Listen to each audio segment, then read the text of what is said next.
Welcome to iPad Pros, the show all about using your iPad to be productive and get work done. I'm Tim Chen, host of the show. The best way that I've described it, I think, is just that they took the guardrails off. Now they trust you to make your workspaces work for how you want to. Welcome back to another episode of iPad Pros.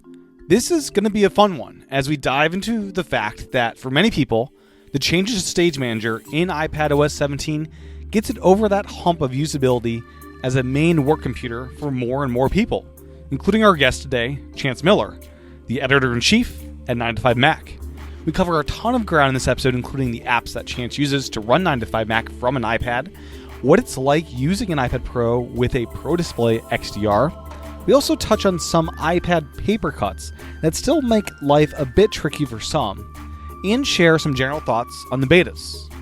Closing out the discussion is some talk about the Apple Vision Pro. We chatted for about 30 minutes all about Apple Vision Pro, and you'll hear just the opening part of that in this episode. If you want to hear that full discussion, check out my brand new podcast, Vision Pros, that launches today, alongside this episode, that features our full discussion on the Apple Vision Pro. Chance was one of the few people that did get to try this at WWDC. This show will be a monthly show this year, and then move to the alternative weeks from this show next year when Apple Vision Pro launches. Check out visionpros.fm to learn more, and subscribe today in your favorite podcast app. Future guests include Devin, the developer behind Crouton, and Ken Case, the CEO of the Omni Group. I am very excited for Vision OS and the Apple Vision Pro, and I can't wait to dive deep into what it's like to develop and use this very new and different spatial computing platform. Again, learn more at visionpros.fm. Get early releases of both iPad Pros and Vision Pros by supporting the podcast either at patreon.com/iPadPros or by subscribing in Apple Podcasts. With that said, here's my discussion with Chance. Enjoy. Welcome to podcast, Chance. Hey, Tim, how are you? Thanks for having me. Absolutely. Yeah. It's great to have you on. I know you've been sharing a lot on Mastodon about the iPad finally being a tool worth good exploring and bad. now. Yeah, good and bad. Yeah. And so for those that don't know who you are, Chance, who are you? And kind of how'd you get into the Apple news world? So I am the editor-in-chief of 9to5Mac. I started at 9to5 Google in 2013, then moved over to 9to5Mac full-time in 2015, and became editor-in-chief towards the end of 2020. Okay. So I've been at 9to5 for almost, or a little over 10 years now, and now I still write about Apple and host 2 podcasts and manage my other writers that I work with every day. Very cool. And prior to 2020, you were writing for 9to5 as well as doing the daily Apple podcast?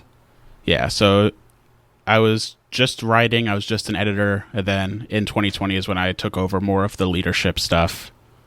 And then this month I took over 9to5Mac Happy Hour, which is our long-form weekly Apple news-focused podcast with Benjamin Mayo. So that's been a fun new challenge. Yeah, congrats on that. I love that show. Thank you. And yeah, it's been fun hearing you and Benjamin go at it. It's had 2 weeks now. The first one was a guest one with the Vision Pro stuff. Yeah, yep. We've guest hosted with each other a few times over the past couple of years, and so it's really fun. Yeah. Mayo's a good guy. I really enjoy talking to Mayo every week. It's a fun hour and a half every week. Yeah. The thing I love about Zach most is the Apple Watch stuff. I love his Watch podcast. He'll start up every now and then. Which I think now that he has Happy Hour off his plate, I think he's considering bringing back Watch Time for a season sometime soon. It's such a fun show. It's such a different kind of thing. It's a great show. That'd be great. Zach's the best. I love Zach. It's good not having him overwhelmed with stuff. So. This was for the best, and he did it for so long, 400 episodes, and I hope that I get to do it with Mayo for 400 episodes, and I hope that people stick with us through the transition too. So yeah, absolutely. It's a challenge, but it'll be fun. Yeah, it can take a bit to find grooves, but I can already hear it's shaping out to be a good second round of happy hour. I appreciate it.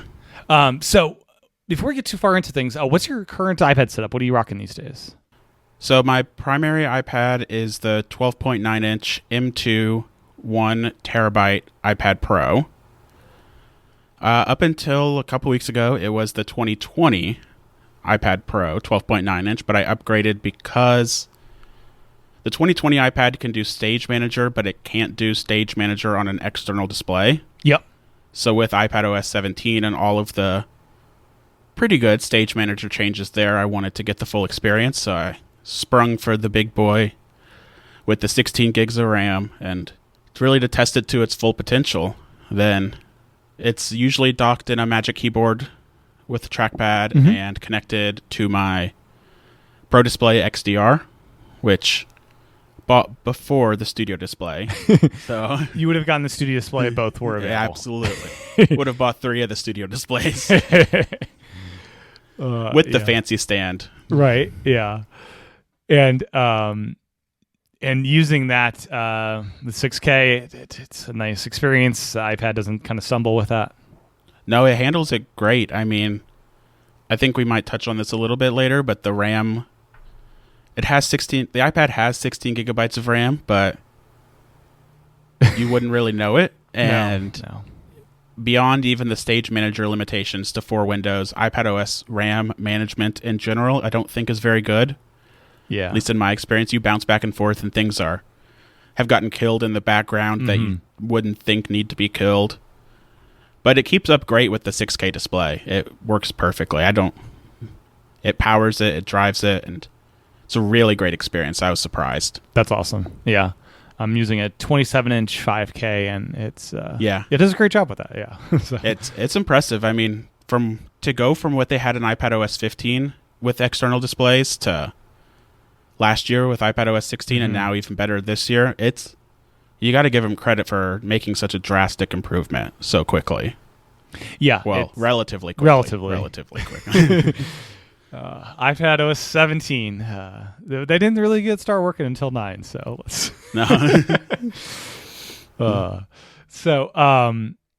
Yeah, I also did the 16 gigabytes of RAM. It's funny if you look at pricing, like, why is this jump so much bigger? Then if you compare it to the Mac, where if you added the RAM, exact same prices for storage and RAM. It's just kind of interesting. It's kind of bundled in there. They don't really...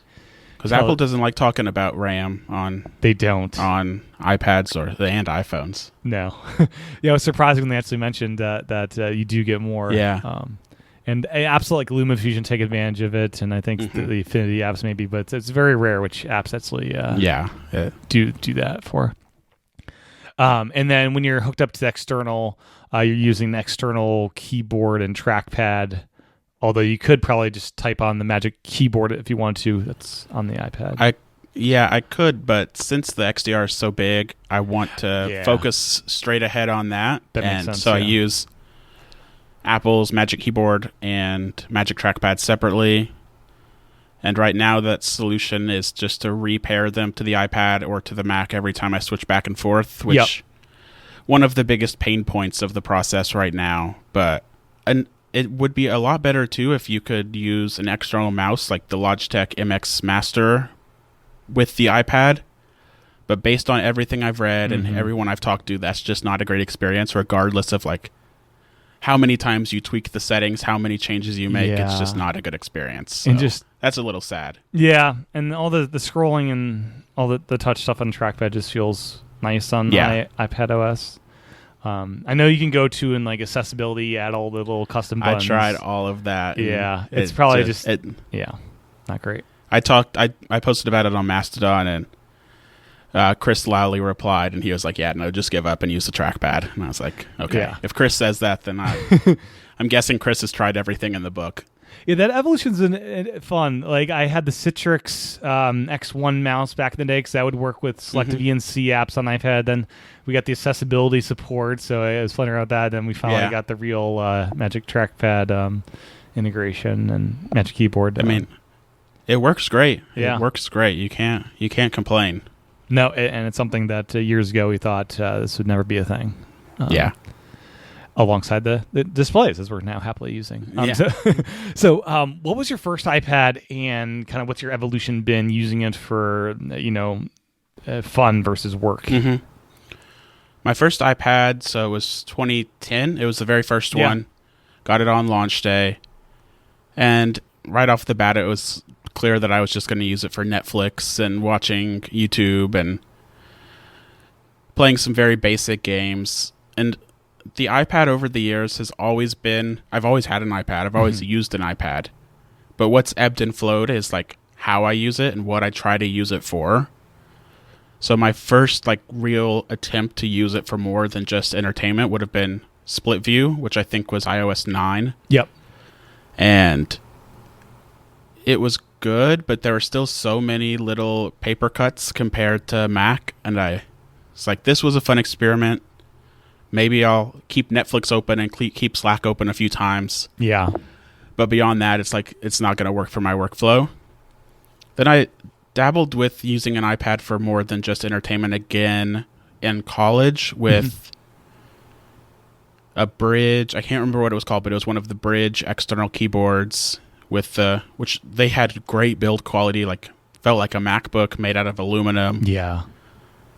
And they're dead now. Brydge, the company, is dead, but they made good stuff for a little bit there. And that was a fun experiment. And that was when I was in college, so I was bouncing around a lot, moving between classes, moving between libraries, all of that. So that was a good experience. But at a certain point, I just, again, got tired of making those compromises to make it work in my workflow. And, in education, there's so many crummy websites you have to deal with and so many weird like test monitoring things and all of that. It's like there's just too many limitations. Yeah.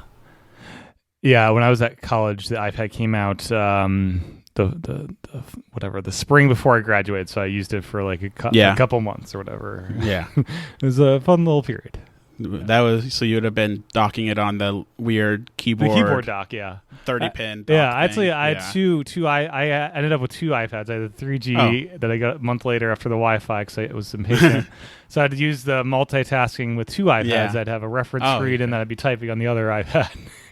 That's how they wanted you to do it. Yeah, just get multiple screens, multiple iPads.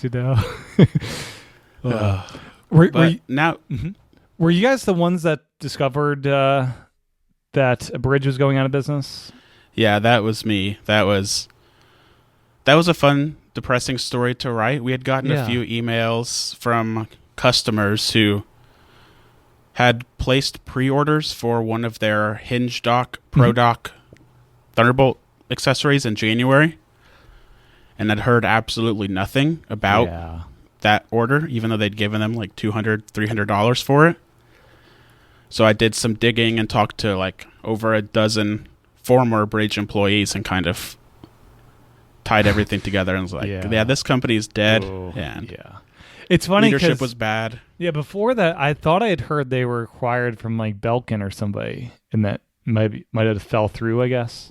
They almost were acquired by Razer, the gaming kind of focused company. Targus was another one who almost acquired them. There were at one point rumblings that Foxconn was going to acquire them, which Foxconn did actually acquire Belkin, I think, in like 2018, something like that. Yeah.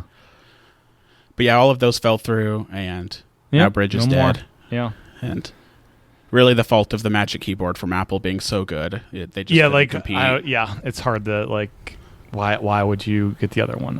The Magic Keyboard is so good, and even with what Apple did with integrating external trackpads, and they worked directly with Brydge on some of that, but Brydge just could never compete. Never get it right. You have to get much lower in cost, and they were a little bit cheaper, but not enough. And they had build quality issues too, which I know was a big thing. They had like a return rate on some of the iPad keyboards of around 50% or something insane, and you just can't compete with Apple when you have those problems. Like, rest in peace, Brydge. They helped get the ball rolling with that stuff. They did. I think a lot of people credit Brydge with allowing them to at least try to get work done on the iPad. Yeah.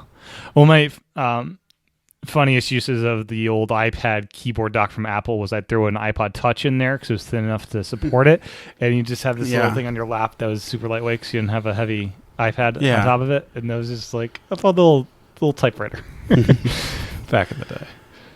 I don't know if you know Alex Cox. Yeah. They host Do By Friday and a few other things, and they always talk about how they can use the iPhone as their primary computer with an external keyboard like that, like Bluetooth connected. And I know David Sparks on Mac Power Users carries around like a folded Bluetooth keyboard that he like keeps in his pocket and whips out with the iPad Mini. I mean, if you're people taking notes creative. at a meeting, like the smaller the screen, the better. You don't need to see what you're typing, really. People are creative. It's fun. It's fun to see. Yeah.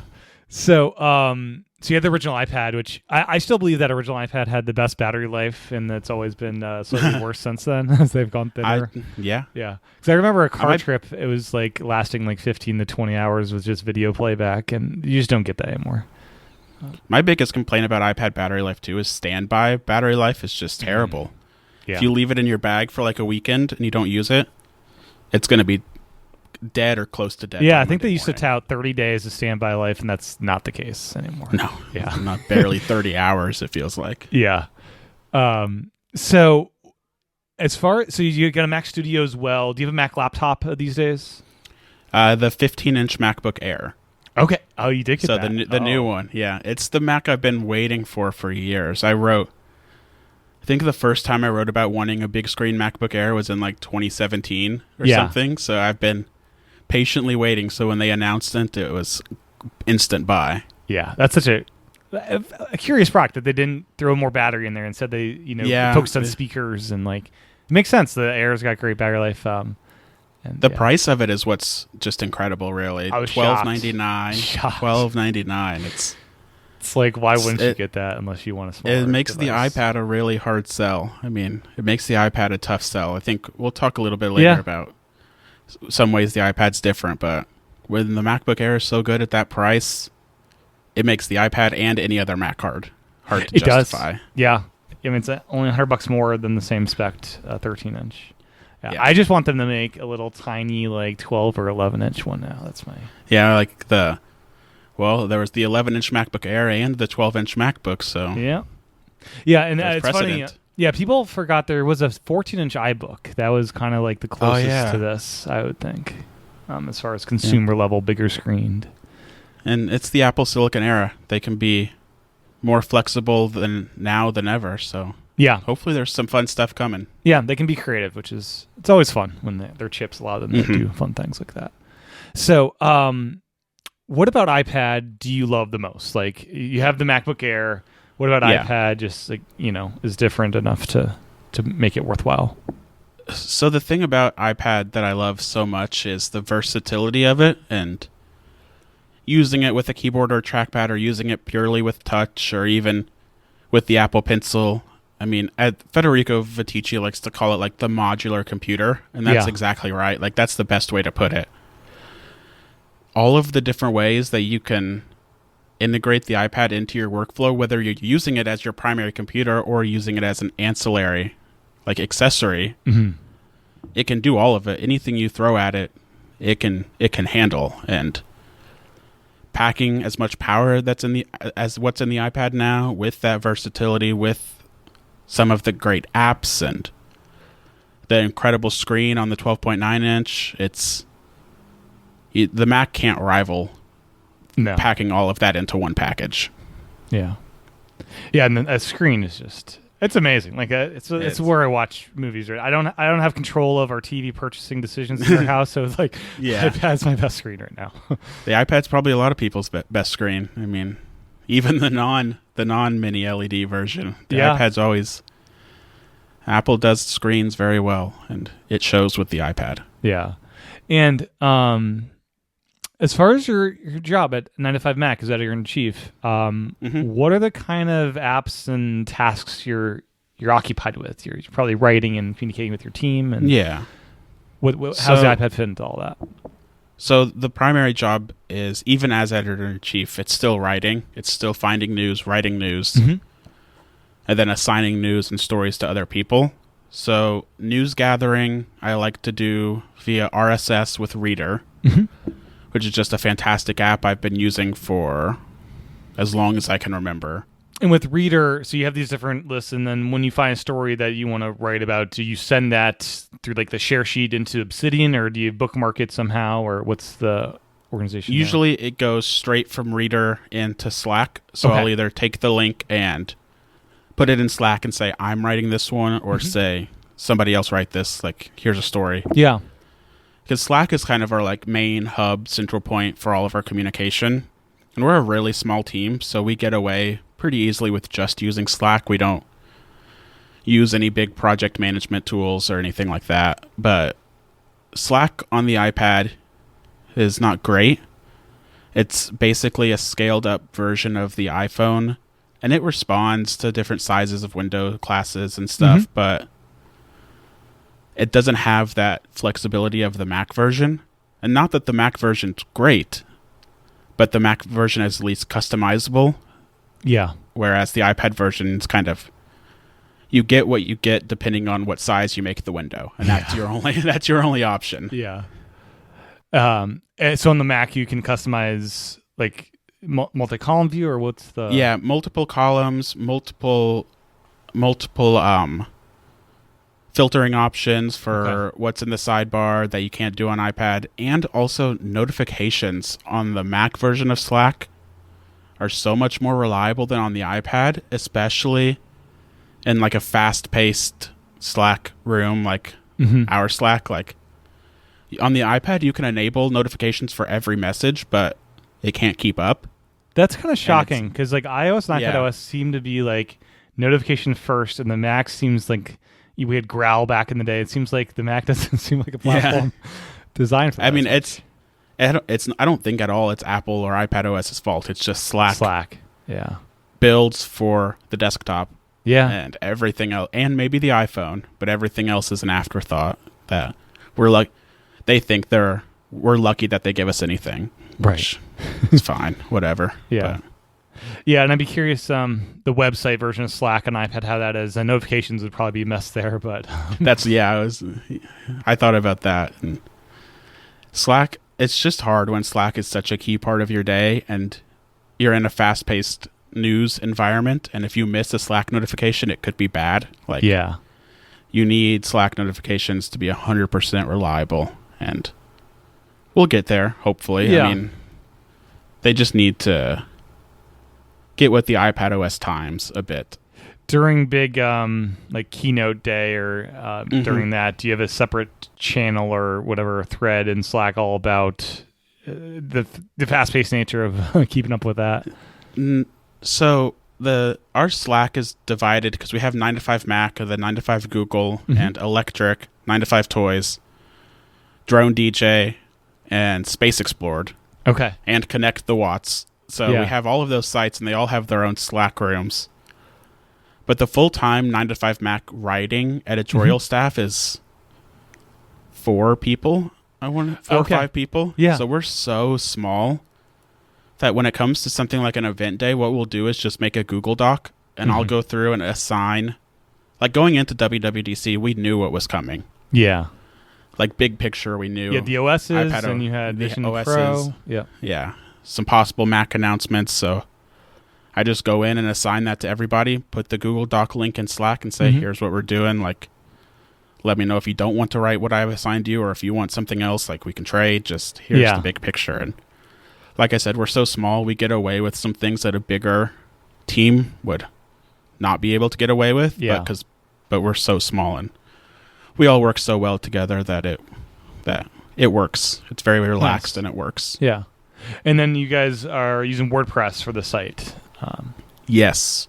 And that you manage on the iPad through Safari, I'd imagine, because their iOS apps are kind of... Exactly. Not great. Yeah. The WordPress iPad app is kind of... I feel like if you're using a very basic WordPress install, then it's probably great. It's probably going to work okay. Yeah.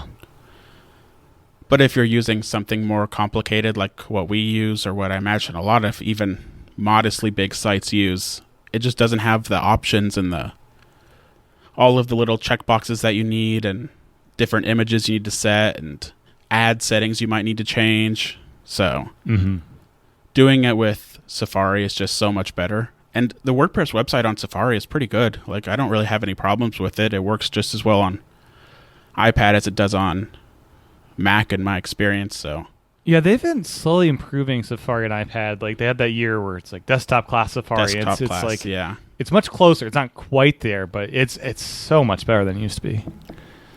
It is, and the thing about writing on iPad in general is just finding a way to quickly get words down and get them from point A to point B. Yeah. So for me, that usually goes with Obsidian right into WordPress, just by copy and pasting from Markdown and Obsidian just to WordPress. Then once it's in WordPress, I do like the fine tuning of adding the style and the featured image and the guides and all of the admin tasks that go with that. But Obsidian is where the words get on the page. Yeah.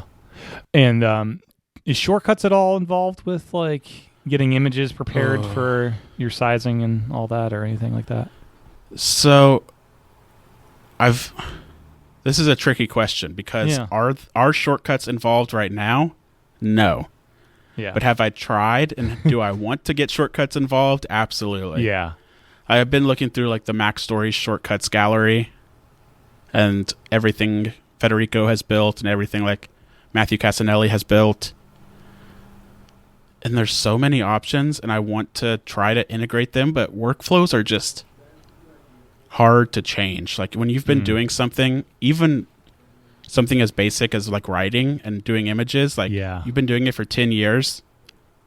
You could tell me that the shortcut's going to save me 2 minutes every single time, and I'd be like, great, but this is how I do it. And this is how I've done it. And exactly. Yeah. But integrating shortcuts into my workflow is definitely something on my to-do list. Yeah, to see how you can kind of optimize. Yeah. I feel like there's so many just basic things I could be doing. Yeah. With Obsidian, do you use it for stuff outside of work as well, or is it just kind of a work tool? No, it's entirely just for writing and taking work-related notes, anything personal, and all of my... So on work, any work tasks are managed with things. So Obsidian for writing, things for to-do list, and then for personal stuff, it's all through Apple Notes or reminders, both of which, with the primary reason being that it's easy to share those with my wife, so we can have joint notes and shared folders and shared reminders lists. And if I tell her to go download this app called Obsidian, that's where a grocery list. That's where the grocery list is going to be now. Download OmniFocus. And reminders keeps getting better and better. Like it does, and I've dabbled with using it, but again, things is something I've been using for so long. Every time I've tried to switch, I just come right back. Like I tried Todoist recently, and it's good, but it's not how I'm used to doing things, and things works very well. So I'm like, why change it? For the podcast you're involved in, do you do any of the editing, or is that someone else's role? So for 9to5Mac Daily, which I do 5 days a week, and it's short form, that is edited by my colleague Seth Krakowski. Okay. Because even though it's such a short podcast, you have to tighten it up quite a bit, and there's still all the admin process of chapters and image artwork and processing it in Forecast or whatever, and then getting it into Apple Podcasts. And I did a daily podcast for App Advice back in the day. Oh yeah, and they take the daily shows, even though they're short, they take a bunch of time in the post. Because so when I started doing daily in 2019, I was editing it and doing everything, and it got to the point where that editing and admin stuff was taking longer than it was for me to record it. And I was like, we have this guy who knows how to edit podcasts, like, let's make this one of his jobs. Like, get this off of my plate. Like, so he took over editing that. Then 9to5Mac Happy Hour. As of now, I'm editing it myself, which part of the reason being that I'm new, and if I don't like how I said something, or I don't like how I sounded when I introduced a topic, I just go in and cut that little piece out and clean it up. And I imagine I'll hand off editing. Yeah, I imagine I'll hand it off at some point, but for now I'm doing the editing. Have you tried that in Ferrite, or is Logic your tool for that? So when I was editing 9to5Mac Daily, I used Ferrite a few times when I was traveling, and it works really well. It's a great app. It's super well done. But it was always easier for me when it goes back to just doing something every single day. You get down to such a fine-grained workflow to where when I was editing daily, it was just record right into GarageBand, splice it all together, add the intro, outro, and export. So that was just GarageBand. But you see people do incredible things with Ferrite. Like, oh, it's a great tool. I love the Jason Snell is watching him edit a podcast in Ferrite. It's like mind blowing. The custom keyboard shortcuts is what really gets it. I have it customized in a way where it's like almost a video game with the you know how you can control your character on the WSD or whatever. So I can. So do you edit every episode of this show in Ferrite? Yeah. Yep. And I got the custom keyboard shortcuts. I mainly use trackpad and keyboard. Sometimes I'll use pencil. But I love the strip silence and tightening, and does the leveling now, the chapter mark. It does everything. Like, it's a one-stop shop for everything. Have you tried Logic on the iPad yet? I have not, because I've heard it's mainly a music tool. I use Logic for editing Happy Hour on the Mac. Yeah. And it's definitely like, I mean, as every podcaster will tell you, like, I don't need 95% of what this app is showing me right now. Yeah. But it has things like strip silence that GarageBand does not have. No. Strip silence is amazing. Like, I don't know how I'd edit. I did it before that, but it's a... Is Ferrite, have they discussed coming to the Mac at all? I feel like I've heard people I think there's been rumblings about that, but seems like nothing firm. Yeah. I guess even though it's all Apple Silicon, the audio engines and everything between iPadOS and macOS are so different, it's probably not as easy as you would think. Yeah, I'm curious on that, and I've asked about Vision Pro, and he's investigating, I think. But it just feels like a tool built for podcasting, and it just feels great to use that. As far as so you mentioned RSS for news gathering. Is Twitter still in the orbit for news? Mastodon, is Mastodon not quite there yet with the number of people as far as news? So Twitter is still very much an essential tool for news gathering, mainly just because it's real time, like actual real time, whereas Mastodon is not. Mastodon's getting they make you feel like it's real time, but it's not. Yeah. So for Twitter, I still use TweetDeck mainly. So on the iPad, that's usually just going to Safari and going to tweetdeck.twitter.com and then telling it, no, I don't want the new version of TweetDeck. I want the old version of TweetDeck, and jumping through that hoop every single time. And then just keeping that open in a window. Yeah. Because it'll stream. So you make multiple columns and it streams every new tweet as it comes in, which, as far as I know, none of the Mastodon clients have streaming. Right. I wouldn't think so. Because it's not real time enough. I mean, that was evident when the Ivory betas were trying to be shared through test flight. And just like some people would get it, and then 17 minutes later it'd show up on my feed. It's like, oh, yeah, it's not real time. Yep. My Ivory feeds recently have been showing things out of order, depending on, I think, whose server, who's on what server. Right, yeah. So I'll post something, and then the one above it will say, like, 8 minutes ago, and mine will say 30 seconds ago. And that's not how time works, but sure. In TweetDeck, you have different lists you're following to have different timelines? Yeah, the primary two columns I keep up in TweetDeck are just my home timeline, which has everything coming in as like rapid fire all day, and then I keep the 9to5Mac mentions open at all times because people will send us tips. And there used to be ways to integrate things like mentions where they would show up in Slack, But when Elon killed all the API stuff, pretty much every Slack integration we used for Twitter broke. So, yeah, TweetDeck is a very essential tool, for better or for worse. And I hope that changes, mainly just because it's not a great experience anymore. It's not a fun app to use. It's not fun on the iPad. It's not fun on the Mac. That's owned by Twitter proper? TweetDeck, yes. Okay. Yeah. On the Mac, there's an app called Tweetin, which is basically TweetDeck in a web wrapper. Yeah. And it's, so if you're logged in, it still works. It hasn't gotten axed by Elon yet. Yeah. But when I set up my new MacBook Air and I went to log in, it said like, your account is no longer eligible to be used with this version of TweetDeck or something. Oh, wow. So I erased the MacBook Air, restored it from a backup of my Mac Studio, and it worked. Like, crazy. And I mean, jumping through that hoop tells you just how important, for better or for worse, it is to real-time news gathering. They might not even remember it's around. Yeah. Elon, if you're listening, that was all a joke. No such app exists. So outside of Safari and Slack and Obsidian, what are some of the other big apps for iPad for you, work-wise? So a big one is Timery. I love Timery for tracking, not necessarily total time. Like, I'm not trying to get to 40 hours a week, every week, 8 hours a day.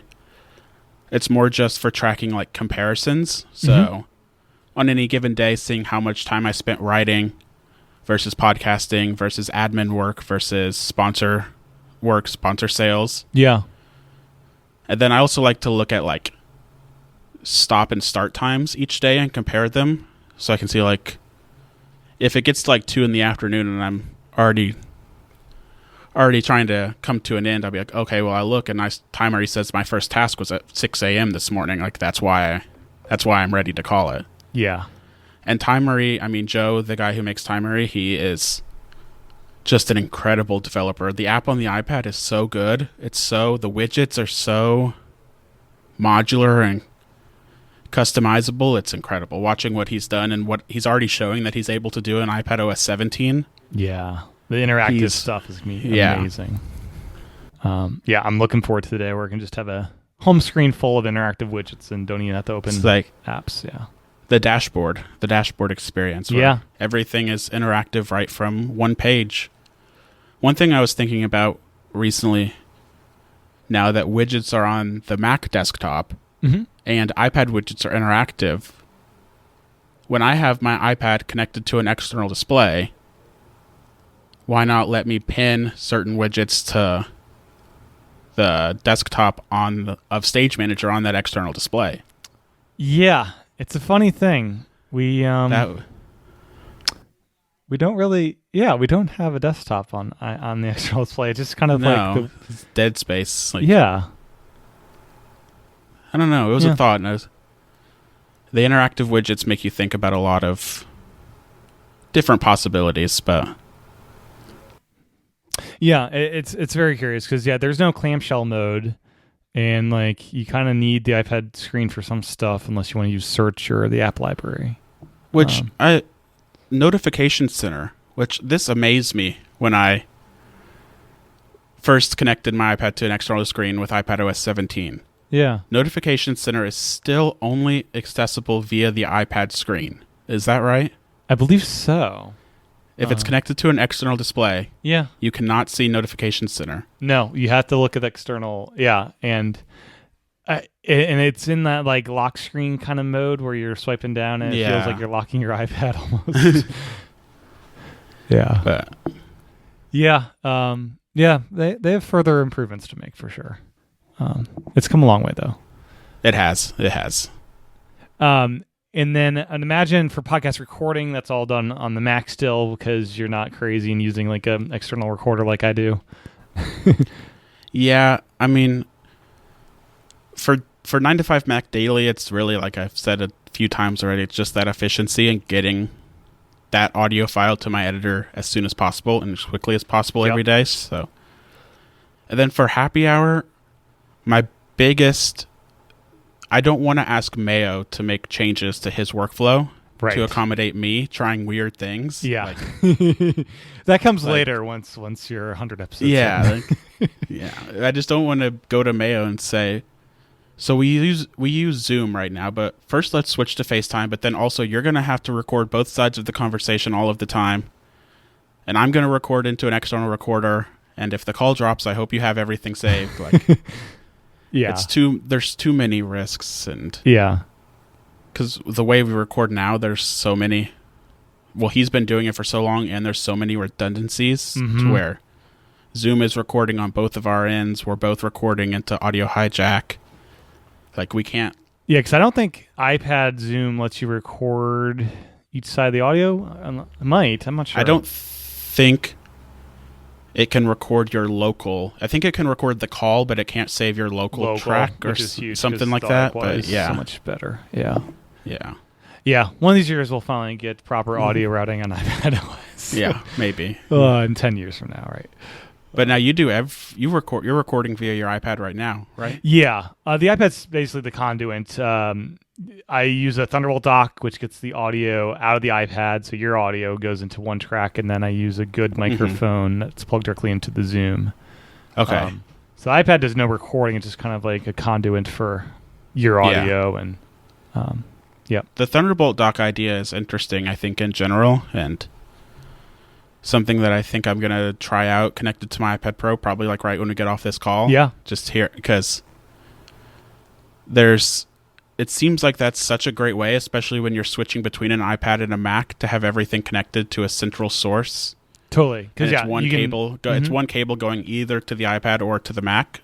Yeah, I'm not sure if your Mac's on Ethernet, but you could have Ethernet from that dock, and then your iPad's on Ethernet when you're plugged in there, and it would solve my problem of like manually repairing my keyboard and trackpad to the iPad or to the Mac every time I switch between them, because I could just connect to the dock, and that would be enough. Yeah, with Ethernet though, with the Studio, you'd probably want the Mac Studio always connected to Ethernet.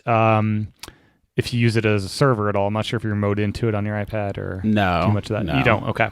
No. Got it.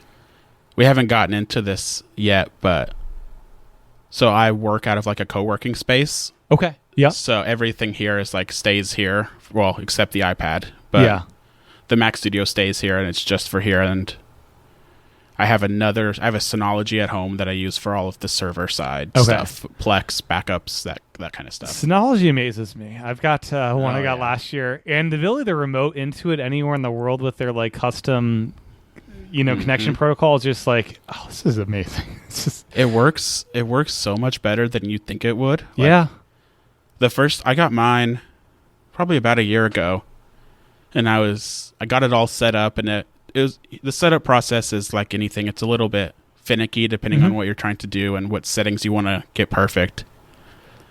And I was like, okay, this is set up, but as soon as like the power goes out or the internet goes down, like something's going to break and I'm going to have to redo all of it. Yeah. I have not touched anything in that like 8 months. It sits there and it silently adds stuff to my Plex and backs up my photos and all of that, and I don't have to think about it. Yeah, and I love how I can upload photos to it remotely through that iPhone app, and it's great. It integrates well too with the iPad just via Safari. Going to the Synology connector website is really you can use the desktop version and initiate downloads or whatever from that. And the Drive app is surprisingly good on iOS and iPad OS. I find.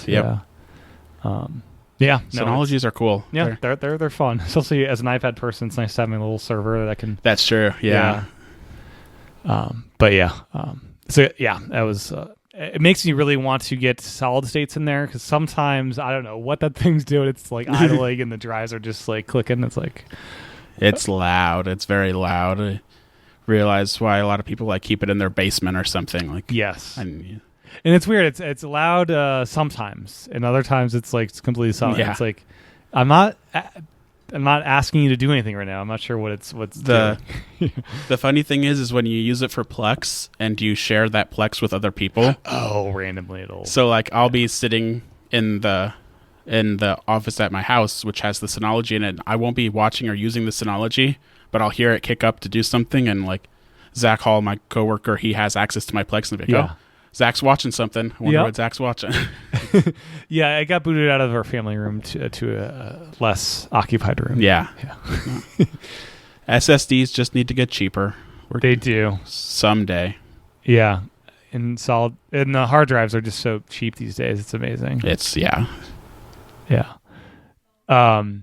So we're on the betas. You have the Mac beta. I've got the Watch, iPhone, iPad. Running all those. Are you on all the betas for everything?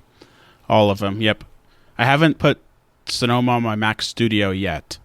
Okay, but it's on my MacBook Air. Yeah. Because Rogue Amoeba doesn't let you run their apps if you're running a beta. That's right. I need audio hijack, so I haven't been able to upgrade the Mac Studio yet. But it's been a pretty solid first couple betas. It has. I thought. I think I've had more problems with iOS 17 than most people. Yeah.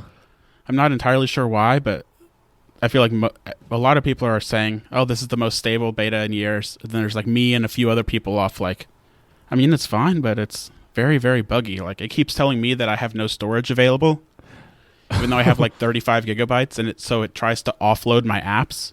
Oh. Like, I'll go to use Slack, and I'll be like, Slack was offloaded because you ran out of storage. You have to re-download it. That's fun. But yeah, big picture though, all of the betas are really, really good. I mean, one of the things I noticed yesterday, I had to power cycle my watch because Outcast was not behaving properly.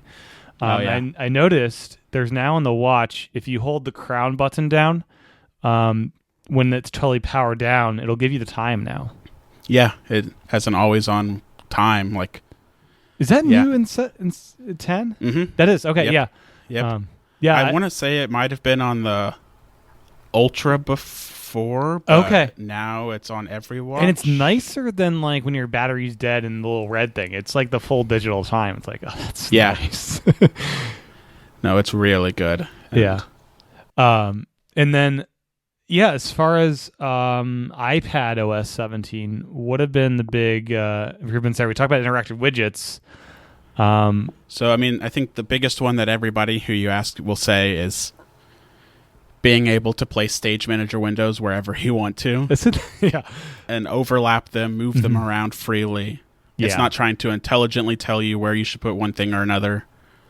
I mean, that change alone is what's allowing me to finally like try Stage Manager. Because I tried it with iPad OS 17, but it was 16. just like 16. Sorry, and it was just infuriating. I was like, I cannot do this. Yeah, it's just like moving stuff around randomly. Slowly, like everybody who was trying it was like, yeah, this isn't it. Like Federico was like, no. Chris was using a Mac, I'd noticed, and I'd be like, okay, like it's not just me. Like Stage Manager is the premise of what they did with Stage Manager in iPad OS 16 was good. Yeah. But they did what Apple loves to do, which is try to control way too much of the actual experience. Mm-hmm. So what they've done with iPad OS 17 is fantastic. Yeah, it's the shift-clicking things. I'm starting to use that more and more, where you just shift-click something and it'll add it to the stage. And it surprises me there's no animation instant there. Like, they're not trying to be cute with it. That's another huge change. Like, it solves the problem of just windows flying around constantly, regardless of where you click or what stage you're in. Just being able to shift click on an icon and know where it's going to go, and it's like going to be right in front of you. That's another big change. I mean, I almost want it to be the inverse, to where the default is to open in your current workspace and shift click opens in a new workspace. Right. Yeah. But I beggars can't be choosers. No. I'll take what they've given us. Yeah. And I love the smaller windows. I was asking for this last year. Yeah. Last year my dream was I wanted an iPhone with app. Yeah. And I want 2 of those. But last year it had to take up 2/3 of the screen for some idiotic reason. And now I can finally do what I was hoping for. Have these little widget-sized apps that are iPhone apps, basically. That's great. The best way that I've like described it, I think, is just that they took the guardrails off. Yeah. And now they trust you to make your workspaces work for how you want to. Mm-hmm. But we touched on this, but the biggest guardrail still is that 4-app limit. I don't know. Yeah, with these smaller apps, it's like, 6 apps might be nice now. I just don't understand why. I mean, RAM management on the iPad's not great, sure. Things are killed in the background when they shouldn't be killed. Yeah. But I have an M2 powered iPad Pro with 16 gigabytes of RAM. Yes. Whereas somebody with an M2 MacBook Air with 8 gigabytes of RAM can have a million different windows open. Yeah. And it's so arbitrary. And the 4 per window screen thing's weird. Like, if I'm not using any window apps on my iPad screen, why can't I put 8 on the external? That's exactly. A weird thing. Yeah. Because it will kill apps. If you reach that 4, it'll kill the oldest one. You'd think if there's the limit of 8, why doesn't it just let me have 8 across both screens and kill apps, according to the oldest thing? It doesn't make sense. I mean, no. It doesn't seem like a limitation that's rooted in logic, or it's just arbitrary. I think they're just worried about people getting too overwhelmed or having, because I mean that is a good thing about iPadOS 17, where it gives you the ability to make like a focused workspace where not too much is going on, but sometimes you need all of that. Do you use multiple stages, or are you just using one stage and changing it up?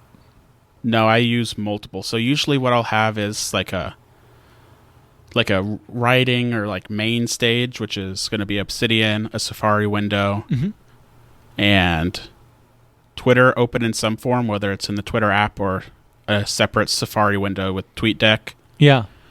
And Reader in those. So that's the main one where I'm bouncing back and forth between Safari and finding stories. And then in the other window, another stage, I'll have, what is it? Slack. I'm trying to close my eyes and picture it. Slack, mail, and messages. So like communication. Then in the third one, I'll have usually the Twitter app, Ivory, and like music or Overcast, or like a non-work focused. So I find that's the easiest way to like keep things simple. It's kind of like Stage Manager mixed with Spaces on the Mac. Like it's then just using the gesture to swipe between each of them is. I almost want the Spaces UI for Stage Manager, like just see in a bigger setting what those actually have in it versus the little tiny thumbnails. It seems like there's more that Apple can do to make it easier to see all of your windows, whether that's dividing them up into spaces or giving you like a expose style experience when you swipe up on a stage to see each individual window, not the stack of them. But being able to having those different themes of each workspace for me it helps a lot with like my mental overload, I think. Yeah. And I really want to see shortcuts for setting up these stages. That would be something that would definitely get me to dive into shortcuts, would be. Yeah, because imagine the little app icon for different stages that just automatically throw stuff there where it needs to be. I had thought that they'd already added that until I was using iPadOS 17 and I went to look around and like they did split screen shortcuts. Okay, but not Stage Manager. Yeah, I'm pretty sure that's where they stopped with that. So hopefully, once Stage Manager is settled down a bit, the shortcuts team will feel like they can embrace it. So we have custom lock screens now, and we do. I think it takes advantage of your wallpaper much better than the iPhone, which kind of just hides it if you put widgets and stuff on it. Have you started going down the rabbit hole of putting widgets on the lock screen? I know third parties aren't quite there yet, but so I've tried it and I wasn't super impressed right off the bat. I think a lot of the widgets that Apple has I couldn't get placed right. I couldn't get customized right. And I think to really dive in, I'll need more third-party widgets, whether that's widgets for things like Timery or stuff from Widgetsmith from David Smith, or just more versatility, more iPad custom designed widgets that aren't just clearly from the iPhone, just moved over. Yeah, it's curious. The lock screen on iPad, like, I'm not sure if I'm going to hang out there as much as I'd rather just have my... Nope. Yeah, my home screens, yeah. And I do like, though, the addition of live activities on the iPad lock screen. Yeah. That's going to be really nice, especially when you're connected to an external screen. Oh, yeah, and you just have the iPad kind of in standby. Yeah. Well, yeah, I'm trying to think. Although I don't know if that'll work now that I think about it. Yeah, because it has to be unlocked, right? It has to be unlocked, yeah. Yeah. Although I think live activities will appear in Notifications Center, if I'm not Okay, that would make sense. And you can get to that still, yeah. But... Yeah, I don't know. Some just really nice tweaks overall. Those are some big ones, though. Just being able to work in a sensible way now. A sensible way and a way that you're in control of is a big part of it. I mean, there's still, like, as I've been using iPadOS 17 more, like 8 hours a day, I've got a running list of complaints that I've been filing feedbacks for and talking to other people about, and there's definitely still some paper cuts. Like, one of the biggest things that they haven't addressed is Face ID is on the iPad. And if I have a Magic Keyboard with Touch ID paired, I can't use Touch ID on that Magic Keyboard. I have to, look over, get my face really close to the iPad to authenticate, or just use the passcode. I don't understand. I've been baffled by this since the Touch ID keyboard came out years ago, and at the time it was like, oh, surely the next OS update iPads will be able to pair with that and take advantage of that, but nope. And that would be the solution for clamshell as well. You buy this keyboard and you have clamshell mode. And it works wirelessly with a Mac. And it goes back to the guts of an iPad and the guts of a Mac are so almost identical now. It doesn't. Yeah. That would be a huge change if they added that. Yeah. But. Yeah, because I use the hover bar tower or Duo, the Duo, the desktop stand. So I throw my iPad in there. So it's pretty easy to just look over there. But if your iPad's kind of tried to be tucked away because you have a big 6K monitor, you don't really have room for anything else on the desk. I could definitely see that being a thing. Or they just need to make Face ID work from further distances. That's the error that it always shows me as iPad too far. That's the thing. I was always saying on the iMacs, why don't they put Face ID in there? It's if you're at a certain distance, you're going to lean in to get it to work. Versus Touch ID you could use further away. Or iPadOS could just interface with the watch somehow for Apple Watch unlock. Totally. But right now it's nothing. Yeah, and clamshell will be great on the iPad Air where you have Touch ID still. Oh, yeah. That'd be the best. And I really want an iPad mini with an M1 chip so you could use that with external, because that'd be the best, I think, iPad where it's an iPad when you want to be mobile, and then you can just plug it into external and using clamshell. Yeah. That'd be brilliant. I think it's Samsung already lets you do that with some of their phones even. Yeah. Where you just plug in your Samsung phone into a display. And that's your computer, basically, yeah. Yeah. Yeah. Another limitation that I've really been running into is screenshots. I don't know how you manage this, but at the time, I just kind of crop it to what I need. Yeah, because on the Mac, you can take perfectly sized screenshots, Command-Shift-4. Yeah, because they have the screen grabber thing where you pick where you want it, yeah. You draw the area, and you take the screenshot. And on iPadOS, you hit Command-Shift, and it just captures both screens, iPad and external screen, puts them both on the iPad screen, so you have to look over and crop them on the iPad screen. Yeah, it's kind of when you have CarPlay hooked up, you get a screenshot of CarPlay exactly. as well. And I take so many screenshots day in and day out. It's part of your job. That's been you're capturing stuff.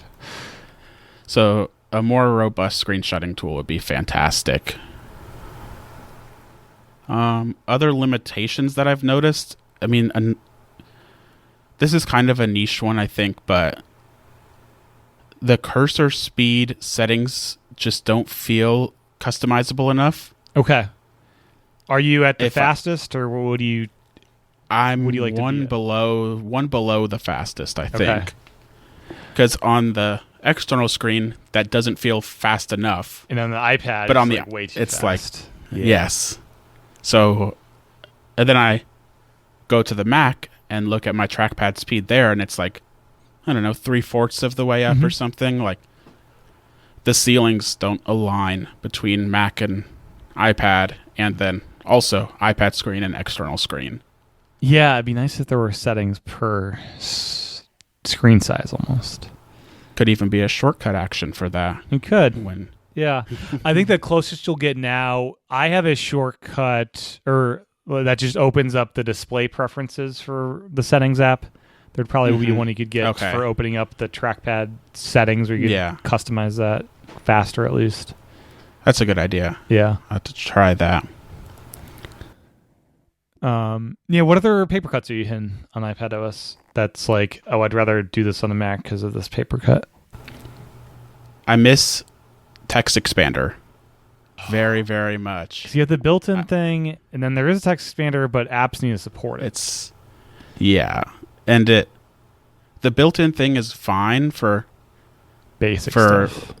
Basic, like, plain text, but Text Expander, I can have like full multi-paragraph formatted emails assigned to snippets, and that's not possible on iPad. Like, is it through Spark? Do they integrate? I'm trying to remember. I'm not sure. And I'm not sure if it's as complex as what you can get on the Mac as far as what the snippets can include. But I thought there were some third-party apps. And I thought Spark was one of the email apps that might have worked with them. I'll have to check on that. But I know, I mean, even in Safari, I mean, that's one of the biggest spots where I use Text Expander. And I have templates for different post styles, and like the happy hour post that I have to publish every Thursday, I have a Text Expander snippet that just fills it all out, and I go in and put the numbers in. And gotcha. Yeah. So that's not Text Expander not doing it. It's that they don't have a way to do it. They don't have a way to do it, yeah. Same with like... For your daily podcast, is that scripted, or do you just do an outline? It's a mix of both. It's an outline, but then depending on the story and depending on who wrote the story that I'm talking about, sometimes some of the quotes that I read are just verbatim from, or relative verbatim from that. Yep.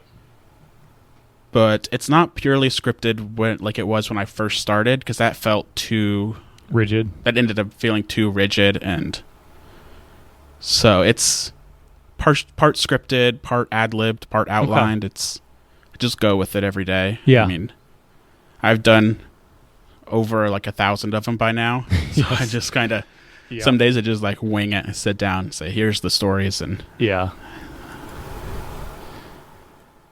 but when I was doing it scripted, the iPad was actually a really big part of it, because I would use, I can't remember what it's called. It's one of the teleprompter apps on iPad and it was a smart teleprompter app too. It would listen to you and move it down. That's so cool.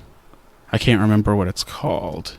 I'll have to find it. And we can put it in the show notes. That'd be great. Yeah, because there are some great teleprompter solutions on iPad. I was surprised at how well it worked. I've seen other people use it too for like doing ad reads for any podcast, like where you do have to follow a pretty exact script.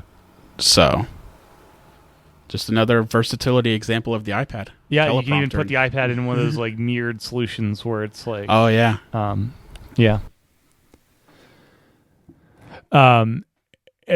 of the things that was added this time around was a health app, and it looks great in the iPad.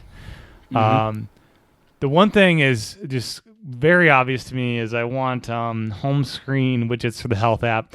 I want to see my time in sunlight as like one of the data points I can just look at as a reminder. Get outside. You've been inside too long today. That would be lovely. I mean, just in general, some more health app widgets from Apple. I don't think I don't think there are any. No. I know there's a sleep widget. Sleep, but yeah. My thinking kind of is that they are, from a privacy standpoint, they don't want to let you put your health data right on your home screen. Someone locks your iPhone's like your X number. But of pounds. I mean, it's like okay. which if somebody has access to your iPhone, they're gonna go and they can open the health app itself. But yeah, the health app is not Face ID locked in any way. Nope. It could be. Yeah. But yeah. Time and sunlight does not seem like a big health data concern.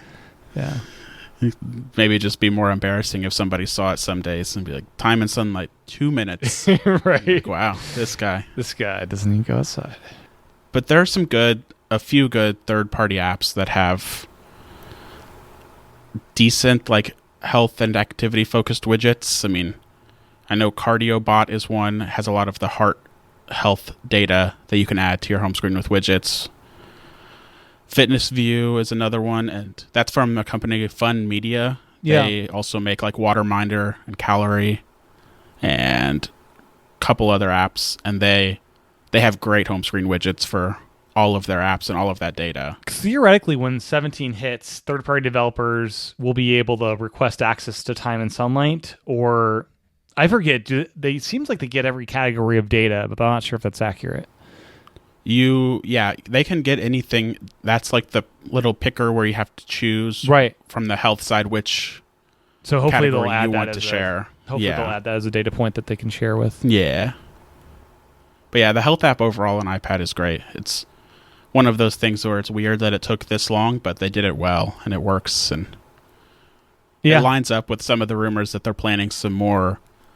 Mark Gurman has said like artificial intelligence coaching features and stuff like that for the health app. So, and if it sounds like that's going to be a service. So, getting that on the iPad. The Time and Sunlight thing is just so smart. I've been loving just looking at those trends, like, because it's just in the background. Your watch is just like reporting this data, and like, it's well done. Like, it's not in your face because it's kind of hidden in the health app. So I'd like more places to see that data. But yeah, I mean, I would love an extra ring. Like, I want a fourth ring that's yellow or orange. Oh, yeah. That's just like my sunlight goal.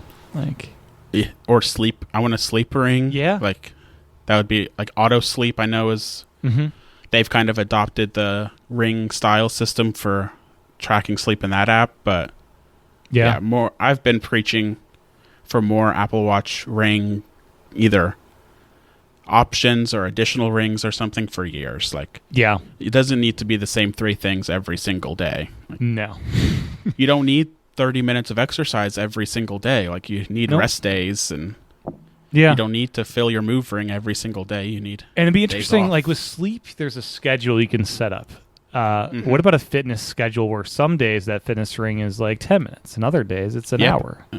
That would be cool. And it should be smart enough to know too, like, man, this person has done 55 minutes of exercise for 5 days in a row.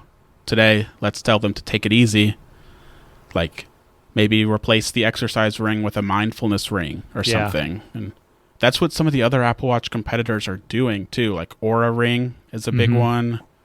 The Whoop fitness bands, they're all doing more intelligent rest and fitness balance kind of features, and Apple is not, which is going to become a problem for them, I think, in the long run. But that has nothing to do with iPad, but a little side tangent. Oh, yeah. Because I'll talk about that anytime I'm given the chance to. The watch is such a fun device to me. I just love that platform. It is. And, it's... It seems pretty... the new stuff is fun with the scrolling up from the bottom. It is. I like that I can choose a watch face that doesn't have a bunch of complication slots. Yeah, my one tweak is I want to have an analog watch face, and then I want digital time when I scroll up to have the precise time. Right now, it matches whatever the watch face is above, but I just always want digital so I can just get the exact time. Yeah. I don't know how to read analog clocks. I can get the ballpark, but I think everybody knows, but it's like it's not as takes exact. A few extra seconds. Yeah, for me. For back to Stage Manager briefly, how do you most time have like Windows sizing? Like, do you have like one primary app with like smaller windows, or what? Generally, how do you set up that stuff? If I'm using like that main workspace I was talking about for writing, usually I'll always have that Safari window with TweetDeck on the right-hand side, kind of just floating there, and then I'll have the other main window will be another Safari window just for like whatever I'm doing, whether that's researching or reading something or doing admin work. And then Reader is kind of in the background so I can see it, so I can kind of see what's happening, keep an eye on it. And then those are just, then when it's time to write something, it's usually the big Safari window moves over a little bit and Obsidian comes in, so I can have like the source and Obsidian next to each other. Yeah. And then that same Safari window can be used for finding backlinks and other relevant info for whatever I'm writing. And with the 6K display, you can have some very big windows. Exactly. And you could also have more than 4 windows. You could. Yes. Anyway. Yes. I mean, and that's like the ability to arrange those exactly how I want them is like we've said, the best part of iPadOS 17. Yeah. The cool thing I discovered last year is you can scroll non-active windows. So I could have Ferrite front and center and hover my mouse trackpad over Twitter or whatever and scroll that. It would even work with touch scrolling and not making it the frontmost window. There was a way to scroll it without it bringing it forward, which is neat. That is cool. I hadn't realized that. It makes sense, but... Yeah, I mean, that's how it does on the Mac, and then it's like, it works here too, I guess, Have you invested in a new webcam now that the iPads can hook up to those? No, I haven't. I mean, the Pro Display XDR doesn't have a webcam. No. It's such a great value, they could not. They couldn't afford pros don't need to see people or see you. So I have this stupid magnetic Logitech camera that they designed just for the XDR. Okay. Attached to the top. I'm actually not sure. And that plugs into a USB port or USB-C port on the Pro Display? Yes. Okay. So I haven't tried it yet. So will that show up? It should. Yeah, that should just work on the iPad now. So that'll be a fun thing to test. I'll have to test this. So, no, I'm not going to buy anything, but apparently I already have something. Yeah, very cool. Yeah, I remember when that came out. It's like, of course, Apple can't put that into the... Yeah, no speakers either. That's amazing. Yeah. The speakers have gotten better and better over the years. It's amazing they can't bother to put one in the Pro Display. Studio Display, the camera is not great, but the speakers are great. Yeah. MacBooks nowadays, I mean, 1080p cameras and great speakers. Yeah, the new MacBook Air the speakers are decent. Yeah. Yes. But so are you gonna like magnetically attach something to the top of your iPad, or? I'm looking into if that's worth getting. I hear there's cameras that'll mount to the top in some way. It makes sense with the flat edges of the iPad. It seems like it would be relatively easy to mount something, but I mean, yeah, I guess you could get something significantly higher quality than the FaceTime camera. Yeah, which isn't terrible. And I actually do enjoy Center Stage on the iPad a fair bit, depending on the situation. Yeah. It works fairly well. But, I'm just more curious than anything to, like, what's this experience like? I think more so than webcams for me, it's audio. Like, better audio, routing, more flexibility. On the Mac, if I go to a YouTube... So I'm listening to something in music, and I go to YouTube to look something up, but I don't want to like hear the YouTube video. It's going to take over the playback and pause my music. Open up the TV app on the iPad, and it'll pause your music because, I don't know, the auto-playing video that's muted. Yeah. It's infuriating how that just, Yeah. That would enable easier podcasting, too, from the iPad. It would, yeah. I also really want... We have external cameras now. I want HDMI capture as the next step of that. And we'll be able to plug in like a PS5 and, do streaming from the iPad. That would be nice. Yeah. stuff like that, or even capturing VHS tapes to do my archiving of old videos. Like, yeah, that stuff. Like, it seems like we have the camera now. That's one more step, please. Yeah. Yeah. And then let's see. Any other iPad OS 17 stuff that we haven't covered? Any other nitpicks or things about iPad that, like, you're in this test phase now of using it for work. Do you think it'll stick, or what are your thoughts? I think so. Going into this like process of trying and playing with iPad OS 17, trying to go into it open-minded and like without all of my prior complaints about iPad OS, I've tried to treat it as like it's fun, and it is fun to like dive in and like it. Like I've talked about, it's very easy to get stuck in your ways of how you've done something for so long. Like on the Mac, you use these apps, you move things from this app to this app. Yeah. You do this with photos, and like you stick with those workflows for a reason. Like they work for you, and that's how you can do things quickly. But my whole experiment with iPad OS is trying to find new ways to do things either as quickly or even quicker. Yeah. And I think it's too early for me to know whether this is all going to stick and become like a bigger part of my workflow. But it's a really fun process to learn, and like there's so much more that I haven't even touched yet. Like we talked about like shortcuts. Like I need to dive a lot deeper into shortcuts to learn how, I mean, shortcuts can solve some of the problems I have with doing things on iPad OS. Like for sure. Like there's so many, like there's just so much you can do with shortcuts. And yeah, I had one, my old day job, I had one that integrated with HubSpot. They had an API. Oh yeah. And I built out this crazy social media thing where I could post to like Twitter and Facebook and LinkedIn and stuff through a shortcut that was through HubSpot API, and you can do some wild things in there. Yeah, I mean, and that's the big picture, I think, is just trying to explore a new way of doing things, not just writing it off because I've been annoyed with iPad OS in the past.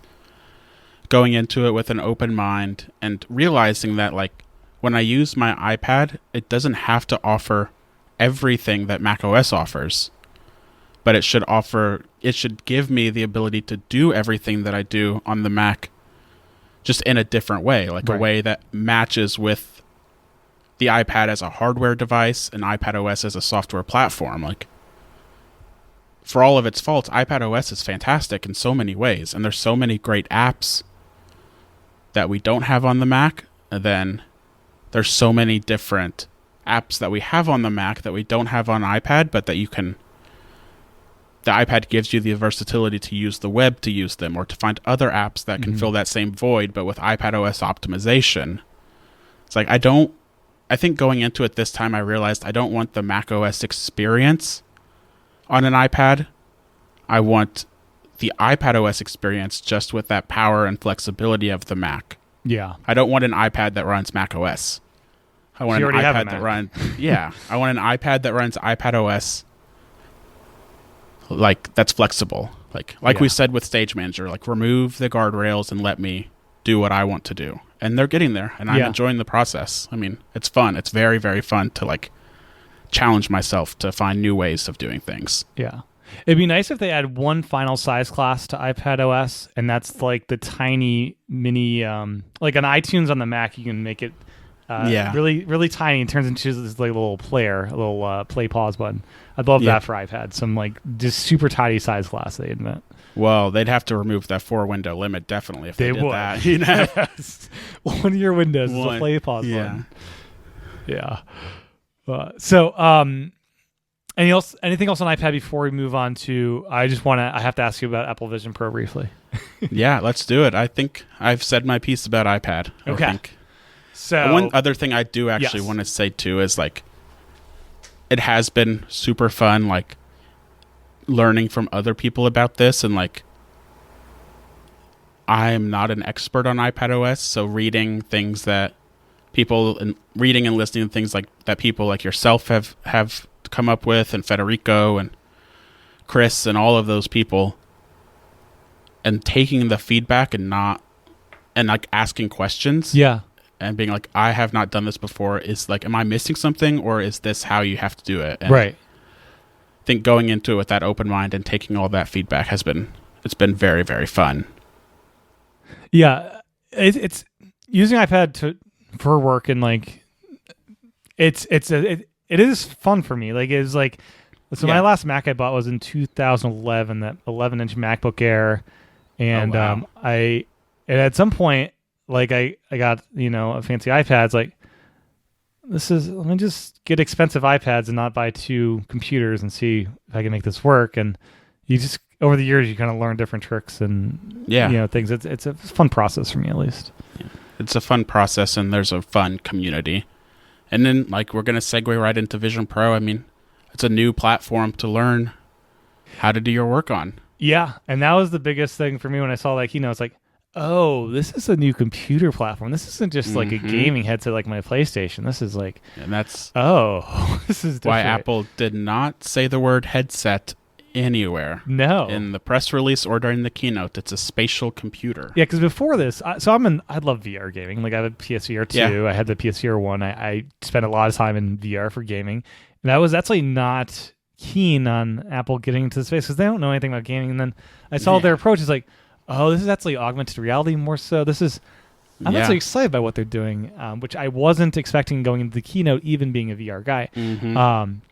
So so one thing I've heard over and over again is if you can work on iPad, you can probably work on Vision Pro. You're one of the few people that's used the Vision Pro with the demo. I'm very jealous of. Could you see yourself working in Vision Pro now that you're kind of learning how iPad works and like, oh, these apps will all run in Vision Pro, presumably? Yes, I think so. The key is going to be which apps are available as Vision OS optimized apps versus which apps are just iPad apps or iPhone apps replicated, because those apps miss out on a lot of the depth and the customization and floating window sort of functionality that native Vision OS apps will have. Right. But I do think just the collaboration and the different ways that you can interact with things using augmented reality.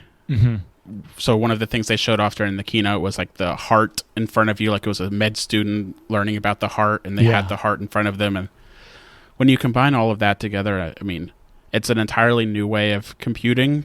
But if you've used an iPad, I mean, the entire windowing system on Vision OS is very, very similar to Stage Manager. Like, it's very clear that they drew either Stage Manager was created out of the work that on Vision OS or vice versa. So it's familiar, but it's also entirely new. And from an iPad standpoint, I do think you miss out on some of the Mac-focused features of the headset, like using the headset to create an external screen from your Mac. Yeah, it's a shame there isn't that for iPad. I saw it's like, yeah. Where's the iPad version of that? It seems like what they've shown for Vision Pro and Vision OS so far is very clearly painting it as first and foremost its own platform, but then as an extension, but also as an extension of the Mac, not the iPad, not the iPhone, but the Mac. Yeah, and I don't know if they are doing that because you can't yet run Mac apps standalone and you can run iPad apps standalone. I'm not sure if that's part of it or not. Yeah, that's a good point. I think one of the productivity aspects of it that I'm most excited about is so you can use Vision Pro as an external screen for your Mac, and then also have Vision OS windows around it. Yeah, so like iMessage, you don't need the Mac version. You can yeah. So that's the Mac external screen tie-in is one of the things I'm most excited to try, which we didn't get to try during our demos. Well, cool. And thank you, Chance, for your time. This has been a great chat. Yes, of course. Thank you for having me. And where can folks find your daily podcast and happy hour and everything you're up to? Well, you can follow along with me. I'm on Mastodon, Twitter, and Instagram at Chance H. Miller. And I'll share links on those platforms to just about everything. But so just go to 9to5Mac and find my author page. We've got a website dedicated to the podcast in the nav bar. Just tap on that and yeah, I encourage you to listen to Daily and Happy Hour. I think they're very different podcasts, but they're fun, and I'm really excited to be doing Happy Hour. Awesome. I think it's going to be a blast. Yeah, it's longer form shows are definitely fun to do, especially if you've been doing the Daily. Yeah. Yep, it's different. You have someone to talk to. Some adjustment. Yeah, it's not just me screaming into the void. Yes. Mayo has to listen. Well, thank you, Chance. Really appreciate it. Thank you so much. This was fun. Well, that's my discussion with Chance. Once again, catch our full discussion about the Apple Vision Pro over on the Vision Pros podcast that launches today. Learn more at visionpros.fm. My thanks to Chance for his time recording. My thanks to you for your time and attention tuning in.